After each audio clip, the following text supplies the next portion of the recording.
Donald zone Trump নিজেকে president of piece বলতে পছন্দ করেন। তিনি আন্তর্জাতিক আইনের কোনো তোয়াক্কা করেন না, জাতিসংঘের কোনো মূল্যই নেই তার কাছে। প্রকাশ্যে জাতিসংঘের সমালোচনাও করেছেন সবশেষ সাধারণ পরিষদের অধিবেশনে। এবার জাতিসংঘের বিকল্প গড়ার পদক্ষেপ নিয়েছেন ট্রাম্প। বোর্ড অব পিস, বাংলায় বললে শান্তি পর্ষদ। সম্প্রতি দাভোসে এই পর্ষদের সনদ ঘোষণা করেছেন তিনি। মূল কমিটিতে কারা থাকছেন তাও প্রকাশ করা হয়েছে। তবে প্রশ্ন হচ্ছে, এই বোর্ড কতদিন টিকবে বা কতটা শান্তি প্রতিষ্ঠা করতে পারবে? এই বোর্ড কি জাতিসংঘের জন্য হুমকি? চলুন জেনে নেই, সঙ্গে আছি আমি বর্ণা দাস। এর আগে ট্রুথ সোশ্যালে দেওয়া এক পোস্টে ট্রাম্প বলেন, বোর্ড অব পিস হবে যে কোনো সময়ের চেয়ে সবচেয়ে মহান ও মর্যাদাপূর্ণ বোর্ড, যেখানে সবচেয়ে গুরুত্বপূর্ণ দেশগুলোর নেতারা থাকবেন। ইন্টারন্যাশনাল ক্রাইসিস গ্রুপের জাতিসংঘ বিশ্লেষক মায়া উঙ্গার বলেন, মনে হচ্ছে তিনি জাতিসংঘের প্রতিদ্বন্দ্বী হিসেবে নিজের একটি আন্তর্জাতিক শান্তিরক্ষা সংস্থা গড়ে তোলার চেষ্টা করছেন, যার নাম দিয়েছেন বোর্ড অব পিস। এই বিশ্লেষক আরও বলেন, কেউ বলছেন এটি জাতিসংঘ নিরাপদ পরিষদের একটি নতুন বিকল্প মডেল, আবার অন্যদের মতে এটি অন্য সদস্য রাষ্ট্রগুলোর ওপর প্রেসিডেন্ট ট্রাম্পের কর্তৃত্ব প্রতিষ্ঠার উদ্যোগ। হোয়াইট হাউসের ওয়েবসাইট জানিয়েছে, এই বোর্ডের নির্বাহী পরিষদে থাকবেন মার্কিন পররাষ্ট্রমন্ত্রী মার্কো রুবিও, বিশেষ দূত স্টিভ উইটকফ, ট্রাম্পের জামাতা জ্যারেড কুশনার, যুক্তরাজ্যের সাবেক প্রেসিডেন্ট টনি ব্লেয়ার, বিশ্বব্যাংকের প্রেসিডেন্ট অজয় বাঙ্গা, যুক্তরাষ্ট্রের জাতীয় নিরাপত্তা উপদেষ্টা রবার্ট গ্যাব্রিয়েল ও মার্কিন ধনকুবের মার্ক রোয়ান। ডোনাল্ড ট্রাম্প হবেন এই বোর্ডের চেয়ারম্যান। যে কোনো সিদ্ধান্ত নেওয়ার একচ্ছত্র ক্ষমতা তার থাকবে, অর্থাৎ তিনিই সর্বেসর্বা। বিশ্লেষক উঙ্গার বলেন, এখানে একটি মজার ব্যাপার হলো, এই বোর্ডে 3 বছরের জন্য সদস্য হতে আগ্রহী দেশগুলোর কাছে $1 বিলিয়ন চেয়েছেন ট্রাম্প, অথচ তাদেরকে কি ক্ষমতা দেওয়া হবে তা স্পষ্ট করা হয়নি। বোর্ড অব পিসের সনদ বলছে, আপাতত এর চেয়ারম্যান ডোনাল্ড ট্রাম্প, তবে তার মেয়াদ কতদিন সে ব্যাপারে কিছুই বলা হয়নি। সনদে বলা হয়েছে, চেয়ারম্যান নিজে পরবর্তী চেয়ারম্যান বাছাই করবেন। চেয়ারম্যানকে অপসারণের কোনো ধারাই উল্লেখ নেই 11 পৃষ্ঠার এই সনদে, অর্থাৎ বুঝতেই পারছেন এই বোর্ডে গণতন্ত্রের কোনো স্থান নেই।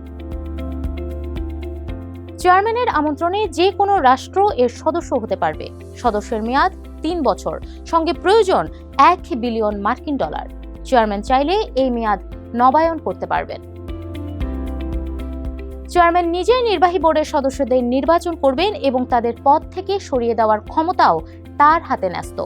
নির্বাহী বোর্ডের যে কোনো সিদ্ধান্তে চেয়ারম্যান চাইলে ভেটো দিতে পারেন অথবা যে কোনো সময় বাতিল করতে পারেন। বলা যায়, ট্রাম্পই এই বোর্ডের সর্বেসর্বা, অন্য কারও তেমন কোনো ক্ষমতা নেই। এই সনদের কোনো বিষয় নিয়ে বিতর্ক তৈরি হলে চেয়ারম্যানের ব্যাখ্যাই চূড়ান্ত সিদ্ধান্ত হিসেবে গণ্য হবে। চার্টারের কোনো ধারা পরিবর্তনের জন্য সদস্যদের ভোটের পাশাপাশি চেয়ারম্যানের অনুমোদন বাধ্যতামূলক। চেয়ারম্যান যখনই প্রয়োজন মনে করবেন তখনই বোর্ড অব পিস বিলুপ্ত করার ঘোষণা দিতে পারবেন। এছাড়া প্রতি বিজোড় পঞ্জিকা বর্ষের 21 নভেম্বরের মধ্যে চেয়ারম্যান যদি সংস্থাটির অস্তিত্ব নবায়ন না করেন, তবে এটি স্বয়ংক্রিয়ভাবে বিলুপ্ত হয়ে যাবে। বছরে অন্তত একবার সদস্যদের বৈঠক হবে, সিদ্ধান্ত নেওয়া হবে সংখ্যাগরিষ্ঠের ভোটে। প্রায় 50টি দেশকে আমন্ত্রণ জানানো হয়েছে। ইতোমধ্যে অনেক দেশ এই বোর্ডে থাকার ব্যাপারে নিশ্চিত করেছে। অনেকে এখনো বিবেচনা করছে 8টি বৃহৎ মুসলিম দেশ সহ বেশ কয়েকটি দেশ এখন পর্যন্ত যোগ দেবে বলে জানিয়েছে। এগুলো হলো ইসরায়েল, সৌদি আরব, সংযুক্ত আরব আমিরাত, মিশর, কাতার, তুরস্ক, Indonesia, Jordan, Pakistan, Argentina, Morocco, Hungary ও বেলারুশ। আর যোগ দেবে না France, Denmark, Norway, Sweden, Slovenia. যোগ দেবে কিনা বিবেচনা করছে ভারত, জাপান, থাইল্যান্ড, চীন, রাশিয়া, যুক্তরাজ্য, ইতালি ও জার্মানি। ক্রেমলিন জানিয়েছে, প্রস্তাবটির বিস্তারিত পর্যালোচনা করা হচ্ছে এবং সব সূক্ষ্ম বিষয় পরিষ্কার করতে যুক্তরাষ্ট্রের সঙ্গে কথা বলা হবে। ইসরায়েলি শান্তিকর্মী ডক্টর গেরসন বাস্কিন বলেন, ইউক্রেনে আগ্রাসনের পর রাশিয়াকে বোর্ডে আমন্ত্রণ জানানো সমস্যা তৈরি করতে পারে। হয়তো ট্রাম্প ভাবছেন, যদি আমরা ইউক্রেনের যুদ্ধ শেষ করতে চাই তাহলে পুতিনকে যুক্ত করতে হবে, তাকে অংশীদার বানাতে হবে। জাতিসংঘের জন্ম একদিন হয়নি। 1920 সালে জাতিপুঞ্জর সূচনা হয়েছিল।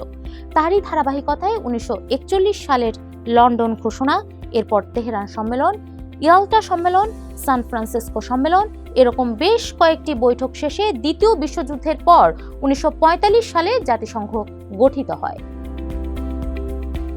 বিশ্বের শান্তি প্রতিষ্ঠার লক্ষ্যে এর জন্ম হলেও এই সংস্থাকে ঘিরে অনেক প্রশ্ন রয়েছে। তবে জাতিসংঘের অর্জনও কম নয়। বিশ্ব শান্তিরক্ষা মিশন, বিশ্ব খাদ্য ও চিকিৎসা সহায়তা, পরিবেশ রক্ষা সহ নানা মানবিক কাজে নিয়োজিত এই আন্তর্জাতিক সংগঠনটি সেই তুলনায় বোর্ড অব পিস নগণ্য। জাতিসংঘের প্রধান একজন মহাসচিব, তবে তার হাতে একচ্ছত্র ক্ষমতা নেই। নিরাপত্তা পরিষদের 5টি সদস্য দেশই এর মূল হোতা। অন্যদিকে বোর্ড অব পিসে ট্রাম্পই সব ক্ষমতার কেন্দ্রবিন্দুতে। তিনি যা ইচ্ছা তাই করার অধিকার রাখেন। জাতিসংঘ সব শান্তিপ্রিয় দেশের জন্য সদস্য হওয়ার দরজা খোলা রেখেছে। অন্যদিকে বোর্ড অব পিসে কেবল চেয়ারম্যানের আমন্ত্রণেই যোগ দেওয়া যাবে। একটি স্থায়ী আন্তর্জাতিক সংস্থা, অন্যদিকে বোর্ড অব পিস অস্থায়ী। চেয়ারম্যান যে কোনো সময় এটি বিলুপ্ত করার ক্ষমতা রাখেন। জাতিসংঘের সনদে ধারা রয়েছে 111টি। এগুলো পরিবর্তন করাও একটি জটিল প্রক্রিয়া। এর জন্য নিরাপত্তা পরিষদের স্থায়ী সদস্য দেশগুলোর সমর্থন প্রয়োজন হয়। তবে বোর্ড অব পিসে ধারা রয়েছে মাত্র 24টি। চেয়ারম্যানের অনুমতি নিয়ে যে কোনো সময় এগুলো পরিবর্তন করাও সহজ। জাতিসংঘ এবং বোর্ড অব পিসের মিলের মধ্যে রয়েছে এই দুটিরই উদ্দেশ্য শান্তি প্রতিষ্ঠা করা। তবে গ্রিনল্যান্ড দখল করতে চাওয়া এবং ভেনেজুয়েলার প্রেসিডেন্ট নিকোলাস মাদুরোকে রাতের অন্ধকারে নিজ দেশ থেকে তুলে নিয়ে আসা এই প্রেসিডেন্ট কতটা শান্তি প্রতিষ্ঠা করতে পারবেন, প্রশ্ন থেকেই যায়।